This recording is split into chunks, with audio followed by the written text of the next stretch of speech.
Pakaian ki piye? Siji, satru yang nutupi aurat. Nomor loro, suci. Nomor telu, pakaian niku pakaiane sing adab, tata krama, enek tata kramane, etika. Niku mulane nyuwun sewu nggih. Ya ora apa-apa tiyang mriki, wong tiyang mriki. Aku pengen cobaan koyo Rasulullah gak apa-apa tapi nek pendak Jumatan, Pak. Cobaan lan jenengan nderep sabin, ape panen brambang cobaan. Jengking mundur-mundur kesrimpet jungkir wale. Akhire gagal rotak. Aduh. Cobaan kok mangkat panen brambang.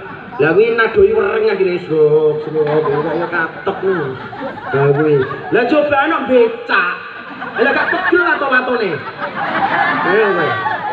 No. Lah sing repot Pak Polisi cobaan. Nek maling keserimpet njukuk bedil kleru bedile dhewe sing ditemek.